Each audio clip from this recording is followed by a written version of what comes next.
पृथु की वंश परंपरा और परचेताओं को भगवान रुद्र का उपदेश। श्री मैत्रेय जी कहते हैं, विदुर जी, महाराज पृथु के बाद उनके पुत्र परम यशस्वी विजिताश्व राजा हुए। उनका अपने छोटो भाइयों पर बड़ा स्नेह था, इसलिए उन्होंने चारों को एक एक दिशा का अधिकार सौंप दिया। राजा विजिताश्व ने हर्यक्ष को पूर्व, धूम्रकेश को दक्षिण, वृक को पश्चिम और दर्विन को उत्तर दिशा का राज्य दिया। उन्होंने इंद्र से अंतर्धान होने की शक्ति प्राप्त की थी, इसलिए उन्हें अंतर्धान भी कहते थे। उनकी पत्नी का नाम शिखंडिनी था। उससे उनके 3 सुपुत्र हुए। उनके नाम पावक, पौमान और सूची थे। पूर्व काल में वशिष्ठ जी का शाप होने से उपयुक्त नाम के अग्नियों ने ही उनके रूप में जन्म लिया था।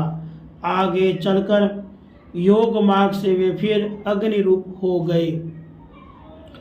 अंतर्धान के नभस्वती नाम की पत्नी से एक और पुत्र रत्न हविर्धान प्राप्त हुआ। महाराज अंतर्धान बड़े उदार पुरुष थे। जिस समय इंद्र उनके पिता के अश्वमेध यज्ञ का घोड़ा हर कर ले गए थे, उन्हें पता लग जाने पर भी उनका वध नहीं किया था।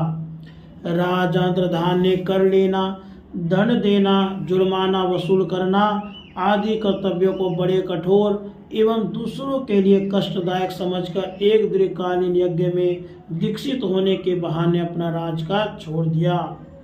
यज्ञ कार्य में लगे रहने पर भी उन आत्मज्ञानी राजा ने भक्त भय भंजन पूर्णतम परमात्मा की आराधना करके सुदृढ़ समाधि के द्वारा भगवान के दिव्य लोक को प्राप्त किया। हविर्धान की पत्नी हविर्धानी ने बहिर्सद, गय, शुक्ल, कृष्ण, सत्य और जीतवर्त नाम के 6 पुत्र पैदा किए। इनमें हविर्धान के पुत्र महाभाग बहिर्सद यज्ञ आदि कर्मकांड और योगाभ्यास में कुशल थे। उन्होंने प्रजापति का पद प्राप्त किया। उन्होंने एक स्थान के बाद दूसरे स्थान में लगातार इतने यज्ञ किए कि सारी भूमि पूर्व की ओर अग्रभाग करके फैलाए हुए कुशों से पट गई। राजा प्राचीन बही ब्रह्मा जी के कहने से समुद्र की कन्या शतद्रुति से विवाह किया था। सर्वांग सुंदरी किशोरी शतद्रुति सुंदर वस्त्र आभूषणों से सज धज कर विवाह मंडप में जब भांवर देने के लिए घूमने लगी, तब स्वयं अग्निदेव भी मोहित होकर उसे वैसे ही चाहने लगे जैसे सुकी को चाहा था। नवविवाहिता शतद्रुति ने अपने नूपुरों की झनकार से ही दिशा विदिशाओं के देवता, असुर, गंधर्व, मुनि, सिद्ध, मनुष्य और नाग सभी को वश में कर लिया था। शतद्रुति के गर्भ से प्राचीन बही के परचेता नाम के 10 पुत्र हुए। वे सब बड़े ही धर्मज्ञ तथा एक से नाम और आचरण वाले थे। जब पिता ने उन्हें संतान उत्पन्न करने का आदेश दिया, तब उन सब ने तपस्या करने के लिए समुद्र में प्रवेश किया। वहाँ 10,000 वर्ष तक तपस्या करते हुए उन्होंने तप का फल देने वाले श्री हरि की आराधना की। घर से तपस्या करने के लिए जाते समय मार्ग में श्री महादेव जी ने उन्हें दर्शन देकर कृपा पूर्वक जिस तत्व का उपदेश किया था, उसी का वे एकाग्रता पूर्वक ध्यान, जप और पूजन करते रहे।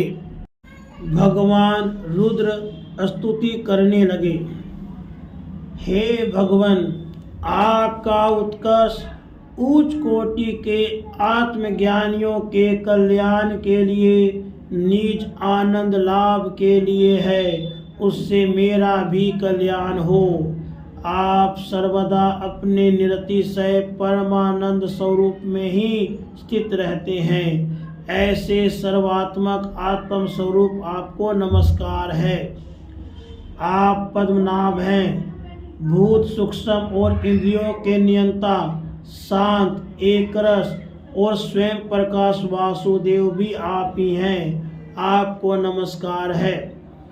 आप ही सूक्ष्म, अनंत और मुख अग्नि के द्वारा संपूर्ण लोकों का संहार करने वाले, अहंकार के अधिष्ठाता, संकर्षण तथा जगत के प्रकृष्ट ज्ञान के उद्गम स्थान, बुद्धि के अधिष्ठाता प्रद्युम्न हैं। आपको नमस्कार है। आप इंद्रियों के स्वामी, मन सतत्व के अधिष्ठाता भगवान अनिरुद्ध हैं। आपको बार बार नमस्कार है। आप अपने तेज से जगत को व्याप्त करने वाले सूर्य देव हैं। पूर्ण होने के कारण आप में वृद्धि और क्षय नहीं होता। आपको नमस्कार है। आप स्वर्ग और मोक्ष के द्वार तथा निरंतर पवित्र हृदय में रहने वाले हैं। आपको नमस्कार है। आप ही सुवर्ण रूप वीर्य से युक्त और चातुर्होत्र कर्म के साधन तथा विस्तार करने वाले अग्निदेव हैं। आपको नमस्कार है। आप पीतर और देवताओं के पोषक साम हैं तथा तीनों वेदों के अधिष्ठाता हैं। हम आपको नमस्कार करते हैं। आप ही समस्त प्राणियों को तृप्त करने वाले सर्वरस जल रूप हैं। आपको नमस्कार है। आप समस्त प्राणियों के देह पृथ्वी और विराट स्वरूप हैं तथा त्रिलोकी की रक्षा करने वाले मानसिक, इंद्रियिक तथा शारीरिक शक्ति स्वरूप प्राण हैं। आपको नमस्कार है। आप ही अपने गुण शब्द के द्वारा समस्त पदार्थों का ज्ञान कराने वाले तथा बाहर भीतर का भेद करने वाले आकाश हैं तथा आप ही महान पुण्यों से प्राप्त होने वाले परम तेजोमय स्वर्ग, वैकुंठ आदि लोक हैं। आपको पुनः पुनः नमस्कार है।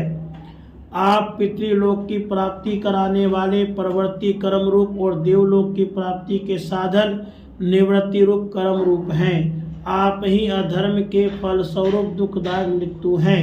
आपको नमस्कार है। हे नाथ, आप ही पुराण पुरुष तथा सांख्य और योग के अधीश्वर भगवान श्री कृष्ण हैं। आप सब प्रकार की कामनाओं की पूर्ति के कारण साक्षात मंत्र मूर्ति और महान धर्म स्वरूप हैं। आपकी ज्ञान शक्ति किसी प्रकार कुंठित होने वाली नहीं है। आपको नमस्कार है। आपको नमस्कार है। आप ही कर्ता, करण और कर्म तीनों शक्तियों के एकमात्र आश्रय हैं। आप ही अहंकार के अधिष्ठाता रुद्र हैं। आप ही ज्ञान और क्रिया स्वरूप हैं। आपसे ही परा, पश्यंती, मध्यमा, वैखरी चार प्रकार की वाणी की व्यक्ति होती है। आपको नमस्कार है।